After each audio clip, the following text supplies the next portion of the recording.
Welcome to the Cultivate Church Planting Podcast. We believe that the gospel is the hope of the world and that the world needs more gospel-centered churches. All right, welcome to the Cultivate Church Planting Podcast, and we're here with Pastor Rodney Wilkinson. Welcome to the show, Rodney, and he's the pastor of Gospel Fellowship right here in Boynton Beach, Florida. Beautiful East place. Coast of Florida. East Coast of Florida. I'm also joined with my guest co-host here, Daniel Williams, and he's the man. He knows everything about church planting, so really glad to have you here today with us too, Daniel. Wow, that is a lot of pressure and probably a lie. So if we don't have the answer between the two of us, you definitely got it. So that's why I'm here, boys. Yeah. So welcome to the show. Thanks so much for having me, man. Appreciate you being here. Mm-hmm. All right. So Pastor Rodney, you are a church planter yourself. You work with the Acts 29 Network, That's right. And you're the regional director, coordinator here.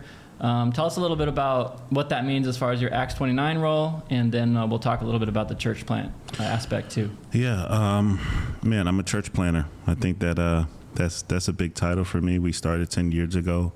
I did campus ministry at Florida Atlantic University for 10 years and loved every second of it, working with college students, discipling college students, putting on events on campus. And so after 10 years, my pastor took me out to lunch and said, "Hey, Rod, God's called you to plant a church." And that was like the go moment for me.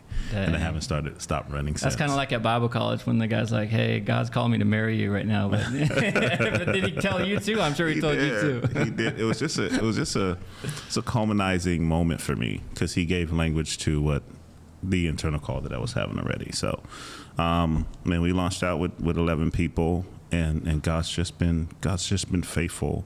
Mm-hmm. It's been really faithful and good, and seeing Him at every turn provide and orchestrate and just do what He does in church planting. And so 6 years ago, was asked to come on staff at Acts 29 and help out with assessments. Did that for I think 3 years, and then was asked to be the assistant to the regional director at that time. Did that for a little bit, and now I'm the Florida regional director. I love church planters. They are my heroes. These are good men that I look up to. I love anybody that says, "I'm gonna start a church out of nothing and God's gonna go with me and you should come." And so, that's right. You should come help.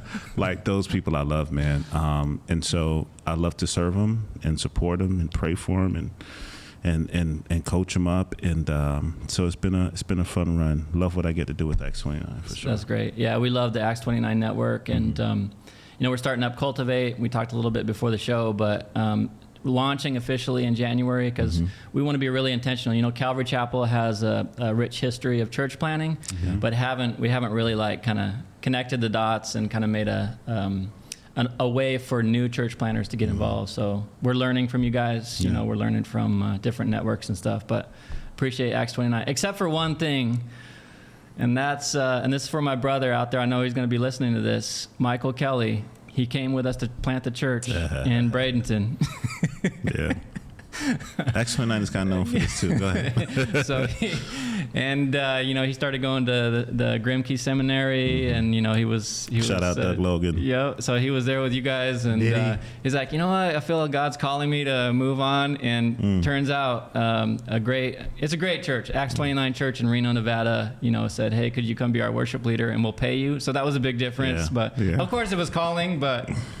Compensation didn't hurt. Yeah, that didn't hurt either. So that's my one beef, but it's okay. I forgive. Yeah, it's all about the kingdom. It's all about the kingdom. Yeah, I know. Oh man. Hey, let's talk a little bit about Acts 29 because you said there's multiple ways that you've served there over the years. Yeah. I'm curious about like just assessment because you said you do that for 3 years. What is like the assessment process of Acts 29? What does that look like, and how do you implement that? Yeah, no, good question. Assessment, I would say, is one of the things that really excites me because you get to meet a guy from the infancy of this idea of church planting, for the most part, to seeing him come through until the network, come into the network, and so it looks like the call and them wrestling with that and saying, "Hey, I want to be assessed." Then it goes to them filling out paperwork. We want to know what your theology is. We want to know what your missional focus is. We want to know what your marriage is. It's a pretty detailed assessment We want to know how you plan on evangelizing that context that you feel called to. What's your plan? One of the questions we ask often, if you were to meet a guy at a coffee shop and he asks you, what is the gospel, or why should I believe in Jesus? What would you say? We just want to hear that guy unpack that in a way that sums up the gospel of Jesus Christ. And so once he finished all of his background work, there's an interview that's done by one of the assessors, probably an hour and a half interview. After that time, he's invited up to an assessment. He's going to sit in a 2.5-day assessment that includes preaching in front of all of the assessors. That's going to include him casting a vision.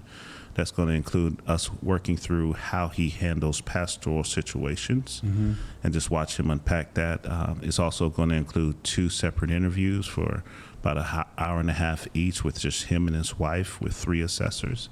So it's a pretty detailed assessment, but it's also going to include a lot of downtime, a lot of let's go have lunch, let's go have dinner, let's go do something fun. We also want to get to see the guy in his normal element, who he is as a man, who he is as a husband, and who she is as a wife. And so marriage is so huge for us, and making sure she's all on board. I remember my second assessment like it was yesterday. We're in the second interview with this guy, and great guy, and he's talking, he's just rambling, and his wife is playing in her pocketbook. And he's talking, then he looks at her, and she's like, I immediately shift my attention from him to her and just start asking her questions. She starts crying, and she says to him, I told you I didn't want to be here. And then from there, just stuff just starts unfolding, and she was not on board, and he was dragging her along this process. And he walked away with us being very, very clear, saying, at this point, we don't think you should plan. Yeah. And it's one of the most beneficial, grace-filled events of his life that he still talks about 6 years later, that it was a grace to go through that assessment. And so we want to see churches planted, but we also want to see healthy churches planted. Yeah. We don't want a guy walking into a situation that he's not equipped for. And so, yeah. That's good. What about on the preaching part? Because I've always thought about this, I don't know if you've done this, Daniel, but getting in front of a room full of your peers, teaching a message. I've been preaching for 20 years, and if someone comes in that I know is another pastor in town, that's happened recently, I'm nervous. I'm like, oh man, I'm going to mess up. So how influential is that preaching process in the assessment? Because that's because we've developed some pretty good assessments ourselves in Cultivate. But the preaching aspect in front of a live audience, if a guy gets up there and he just bombs, do you give him another chance, or is he out? No, we don't give him another chance. No second chances. Yeah. No. So think you get another chance on the field? I don't think so. No, I think Brian Lowe, who is my guy in North Carolina, just right outside of Charlotte. One of the things he preaches, he says this 4 or 5 times at every assessment. You have nothing to prove and no one to impress, because you have all of that in Jesus. And so throughout the whole assessment, we're constantly reminding guys, this isn't like a job performance, deal. This is, you're freed up to be who you are, to be authentically who you are, and to preach the gospel of Jesus Christ. And that should get you excited. It is nerve-wracking, right? We're in the flesh, and you're in front of seasoned vets that's been preaching for 20 years, that may be teaching seminary classes, and you're preaching in front of them. What we want to hear is that, one, you've prepared. You get this text probably 3 weeks in advance. We want to see that you're able to expound on God's word. We want to see that you're driving home the gospel, that you're seeing Jesus in the text. You only got 20 minutes. Yeah. And it's probably a good chunk of scripture, and we do that on purpose to make you fight through what's vital in the text and not run on a bunch of rabbit trails.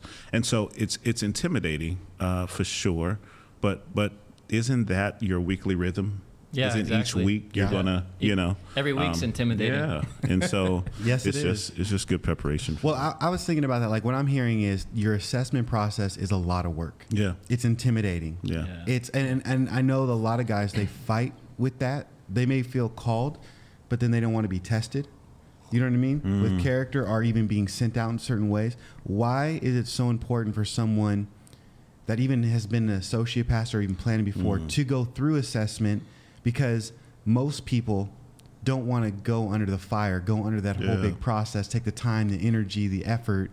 Man, if I'm called, let me just go ahead and do it. Yeah, that renegade mentality, I want to steer people clear from.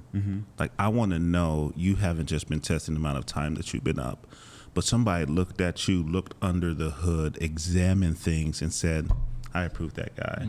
I remember my assessment and being nervous, and they said some hard things to me that I needed to walk away doing. And I remember walking back to my launch team and saying, guys, I got assessed, and they think we should do this. Like, somebody else thinks I should do this. You're not crazy? Right. Like, if you don't want that, something's up. Yeah. You know, something's up. Anything worth having should stand that test, that evaluation. And you're going to be entrusted with people's lives, with their marriages, with their spiritual health.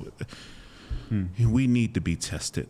Yeah. And I appreciate that from Acts 29. Do you think that a lot of that's from insecurity? There's Lone Ranger types. They don't want to be tested because they're afraid they might not measure up, kind of thing. And they're like, well, God's called me, you know, I can do this. Yeah, I think there's some twins that Tim Keller talks about when he talks about pride and low self-esteem. So some of that is some anxiety about, man, can I really do this? I don't want somebody else to point this out.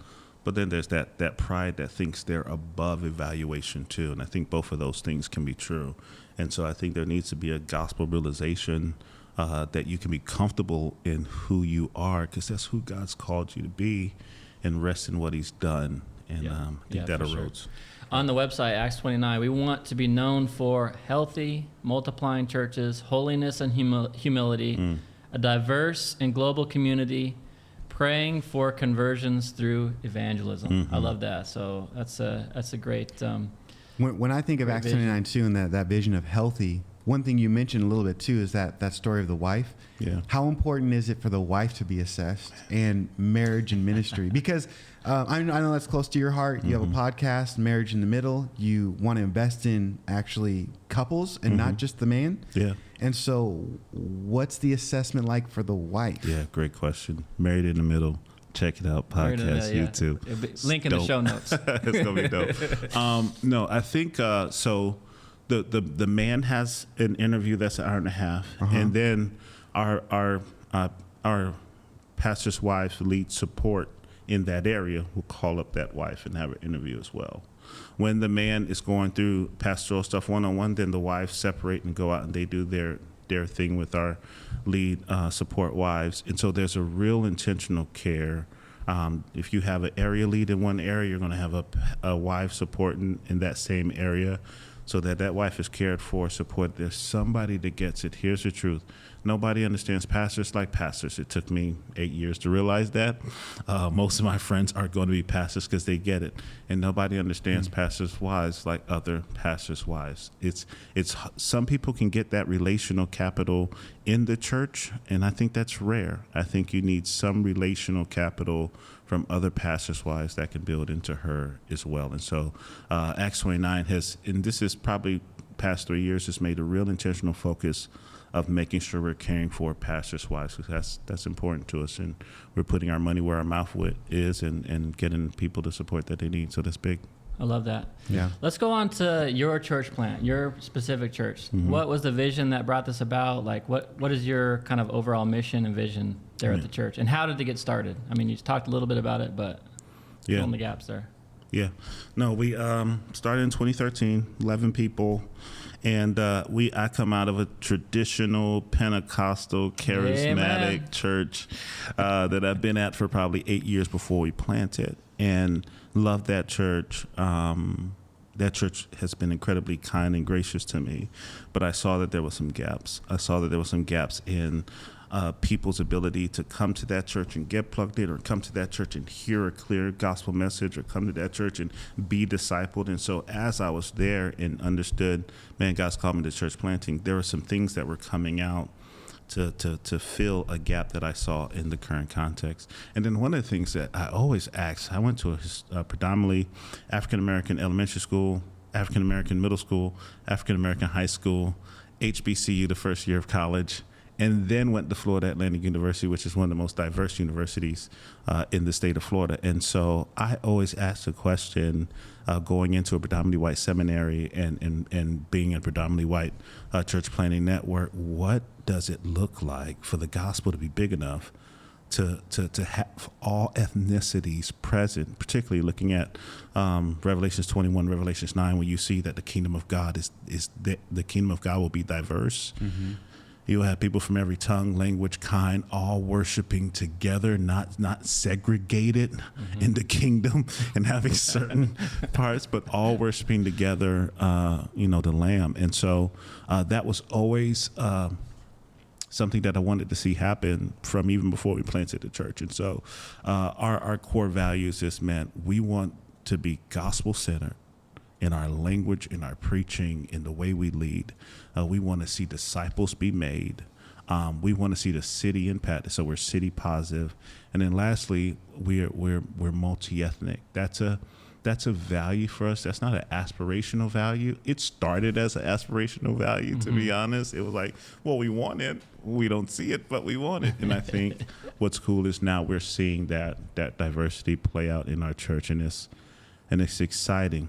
It's really, really exciting. What would you say is the ethnic makeup of your church right now? So Brian LaRich defines a diverse church as 80% one group and 20% the other. I would say, and it depends because there's so many ethnicities in South Florida, but we're probably around 75% still majority African-American, depending on how you define that, and then 25% other. Okay. Yeah. All right. That's great. Yeah. Do you think, and I guess my biggest question is, a lot of it depends on demographic, because I'm new to Florida. We've been here a little over a year now, and where we're living on the west side of Florida, which is the best side, is what they told me. But it's a pretty diverse area. I mean, there's pockets here and there of different ethnicities, but how much of that? Because I see it as a priority, and maybe you can talk about priority as well, but how much of the way that your church looks is reflective of the demographic, and how can we, so for example, my church is majority white. Mm-hmm. We just started anyway, so, we'll see what happens. But how much of it depends on the demographic, and how can we who want to have more of an ethnically diverse congregation go about doing that within the demographic? Yeah. Just tell my story. Something happened year 2 for us. One of my mentors, still my mentor, Tommy Kiedis, president of Capital Seminary in Pennsylvania, when he was still pastor of Spanish River Church, took me to Memphis, Tennessee, to Brian LaRitz's Kainos conference.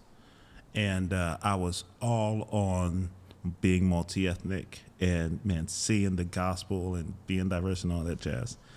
And one of the things God made evident to me on that trip was, Rodney, multi-ethnicity is not the hill that I've called you to die on. And this is important. That's interesting. Because some people, guys I talk to, particularly my white brothers and sisters, they hold being multi-ethnic to this ultimate view. And here's what I hear my brothers say: if I'm not multi-ethnic, I'm not successful. Right. And I completely disagree with that. I think we need to be incredibly clear that the gospel of Jesus Christ is what we're called to lift high, that we are who we are because of what Christ has done. And we need to embrace that and lean into that. And so that's the first thing. It can't be the ultimate hill, but it is an outflowing of our gospel realities. And so that means, for me first, and I tell guys, forget the church, look at your life first. How diverse is your life? How diverse are your closest relationships? How diverse is your dinner table? Are your kids used to seeing other kids that don't look like them? We had a birthday party for my second daughter, Zion, and I swear, I looked around one day, I'm like, golly, it's our birthday party that I'm paying for, and you're the only chocolate thing in the room. Something wrong. Like something is wrong. But like that's like the reality has to be, this is how your life flows. Yeah. And there's a continuity that flows from your life to your leadership, to your preaching, to your church. Yeah. And the decisions that make and how things go. So my view has always been natural. Once I stopped fighting for diversity, I started seeing it. Interesting. Yeah. And I've heard, I mean, I don't know how true this is, but they say in relation to age, I don't know if this applies to ethnicity too, but the church will become like its pastor. So when it comes to age, like, I think it's like 10 years, average age is 10 years younger than the pastor or something like that. Yeah. So we've got a guy south of us at Calvary Chapel in Sarasota, and his name's Carl. He's in his 70s, lead pastor. But his church is a younger church. Like, there's young people coming, and he said he had to really be intentional about kind of breaking that. I don't know if you want to call it a stereotype or if you want to call it like a status quo, but he had to be really intentional with the age thing about breaking that. So you're saying just because you don't have that diversity, that doesn't mean you're failing. Right. But at the same time, you got to say, what are some of the things that we can do to become more diverse intentionally? And yeah, I think again, it starts with that pastor. If it's an age thing that you're trying to break, like my mentor, another mentor that I had, he was always the oldest person in the room, but he hung around people in college, fresh out of college, young couples. Like, that was his demographic. And if you want to see that, you got to be comfortable there. But I think what I try to push against is all of the gimmicks, the hiring the inauthentic hiring practices where that does damage to the church and does damage to the minority guy that's stepping into that role. That's right, who feels he's always in the pictures in the church, like brochures and stuff. Look at our diverse only church. Color person there. No, I've seen that guy in another picture. Yeah. and look, I get it. Like I'm not anti-pictures. Like, I get it, but I think there's it's different. It's like contrived almost. It's like a gimmick. Right, exactly. Yeah, but I love what you say, because ministry should be an overflow. Yeah. So if the leadership and the people in charge are leading are actually diverse in their posture and heart of the reality of the gospel, then that's going to flow and people are going to follow that example. So a lot of it's going to happen. What I'm hearing is it will happen naturally, as that's kind of your state of being as a person, what God's doing in your life individually. Right. But I think individually you got to be intentional. Yeah. You got to be intentional with friendship and just like, doesn't even matter about multi-ethnic. You just got to, with time, with attention, like there's so much stuff going on. And I think that is an important thing. Now, let me ask you this, because I think when we think about multi-ethnic, let's just get real a little bit. We're just in the room anyway. I mean, there's recording. Might as this table's multi-ethnic. Look, we got black, white, half black, half white. Boom. There we go. That's right. Except we need some other, that's true. Hispanic, maybe. Come on.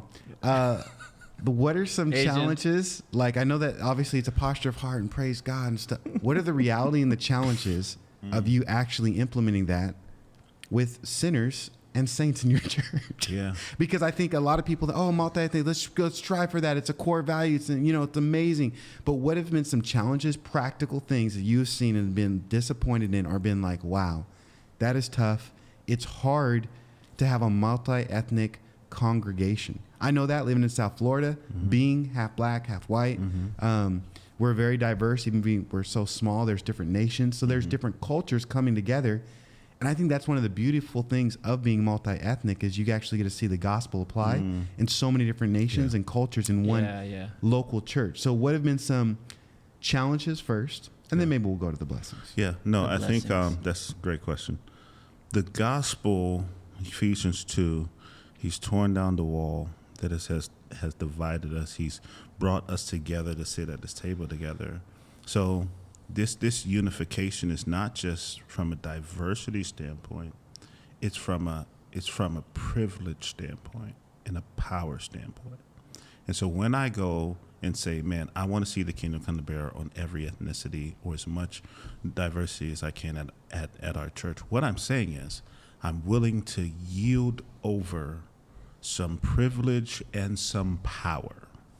And so this makes this incredibly unique as a minority pastor, because I'm yielding over what's known to us as the safe place, the church. It's for blacks, it's the place where you can just come and go, we don't got to think about nothing. Yeah. We all think the same, believe the same. There's this common language. It's all of that stuff is there. Once we say, no, we want to see God glorified through the ethnicities, we're giving up privilege and power, at least to some degree.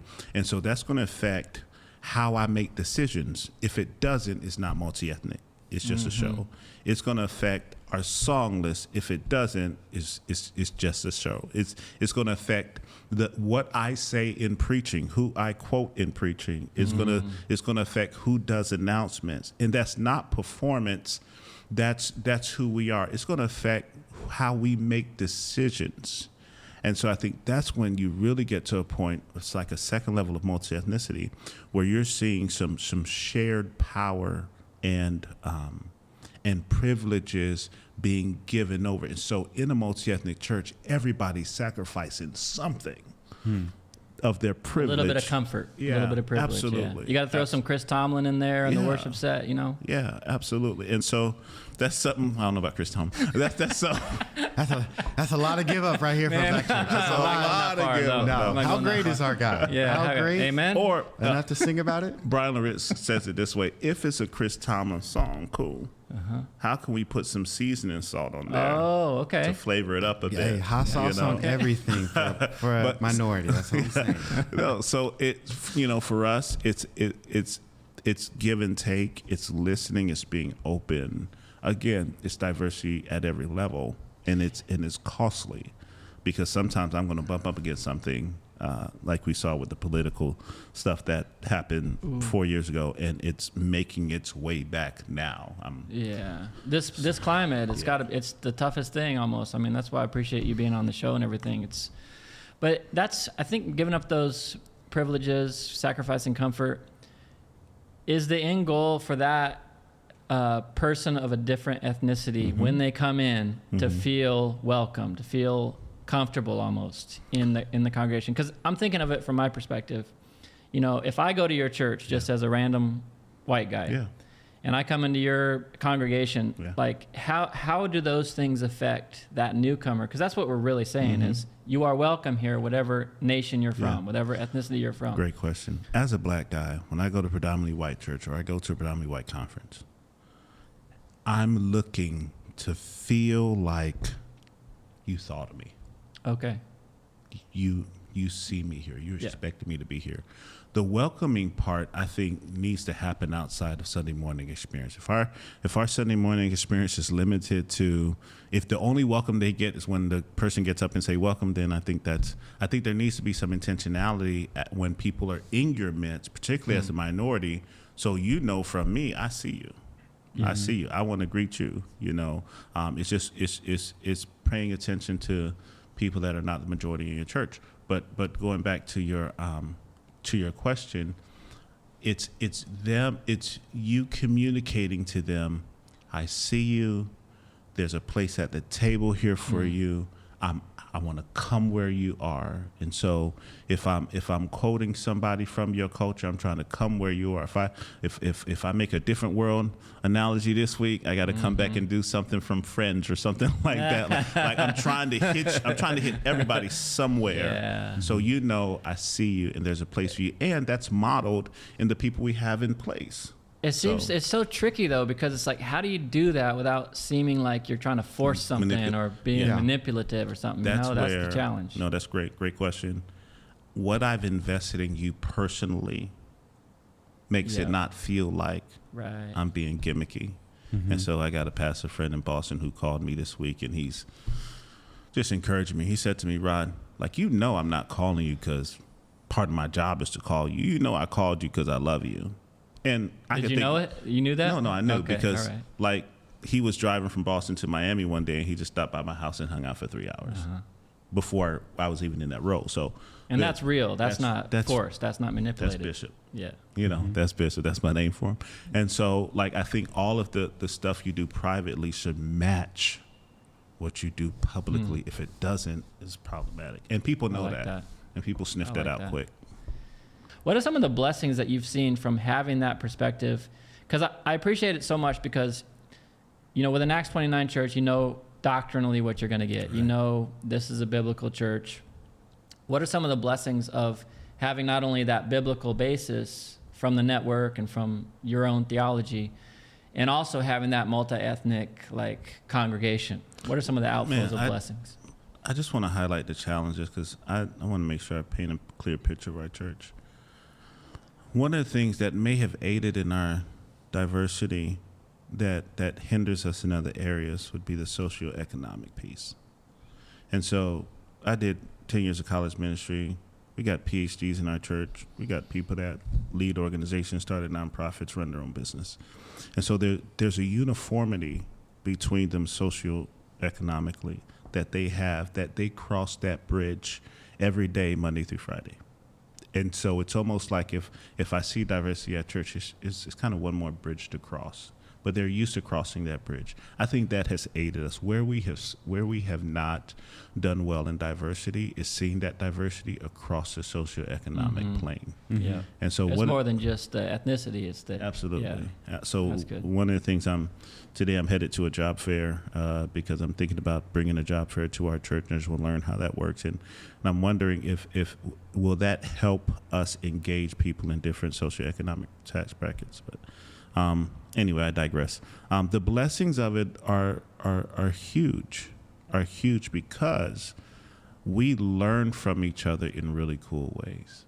And it becomes a mutual respect to know the different lanes we run in. And so Seth, who's my executive pastor, he's white.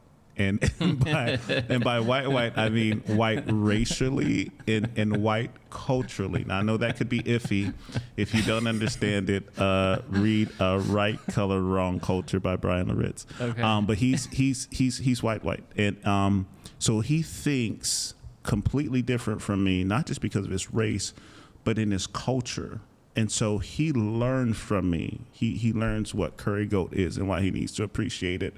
And I learned from him on a host of different things. And so I think that piece is a beauty that you have in multi-ethnic churches that you don't have in churches that's just made up of one ethnicity. That's great. Daniel, what do you think? I think for me, the reality of being multi-ethnic as well, you get to see the kingdom reality live out. Right, so one of the principles of Jesus says, when you die to yourself, you'll actually live a better life, an abundant life.